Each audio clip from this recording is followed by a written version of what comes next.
પહેલાના જમાનામાં લોકો ચાલતા ચાલતા દાંતણ કરતા, એ તો ત્યારે બ્રશ નહીં હોય એટલા માટે કરતા હશે, એવું લાગે છે ને? ખરેખર એવું નથી. આની પાછળ પણ વિજ્ઞાન છે. આજે એને સમજવાનો પ્રયાસ કરીએ. જ્યારે કોઈ વસ્તુને આપણે ચાવતા હોઈએ ત્યારે એ જઠર અને આંતરડાની અંદર થોડી હોર્મોનની રમત પણ ઉપજાવતી હોય છે, જેનું વિજ્ઞાન સમજીએ આપણે. જ્યારે કોઈ પણ વસ્તુને આપણે ચાવવાનું ચાલુ કરીએ છીએ ત્યારે એ ચ્યુઇંગની પ્રક્રિયા છે એ જઠરની અંદરથી ગેસ્ટ્રિન નામના અંતઃસ્રાવ હોર્મોનનો સ્ત્રાવ કરતું હોય છે. આ ગેસ્ટ્રિન એ પાચક રસોને ઉપજાવવા માટે હોય કે જેથી કરીને મગજ એવું સિગ્નલ આપે છે કે હવે જે ખોરાક આપણે મોઢામાં નાખીએ છીએ એ જઠરમાં પહોંચવા માટે છે, એટલે પાચક ઉત્સેચકો બધા તૈયાર રહે. પણ ખરેખર દાંતણમાં તો આપણે ખાલી ચાવવાની પ્રક્રિયા કરીએ છીએ અને ખોરાક કંઈ જ આપતા નથી.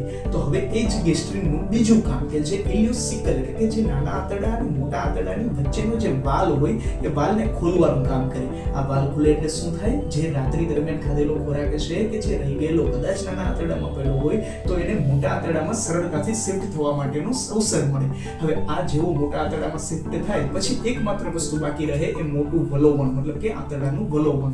આ વલોવણનું કાર્ય જ્યારે આપણે ચાલતા ચાલતા દાંતણની પ્રક્રિયા કરીએ એટલે નાના આંતરડા અને મોટા આંતરડાની વચ્ચેનો વાલ પણ ખુલે અને વલોવણ પર સારી રીતે થાય કે જેના કારણે રેજ વગર કોઈ પણ પ્રકારની દવા વગર પણ ખુલાસાથી પેટ સાફ છે એ સવારના ભાગે જ થઈ જાય.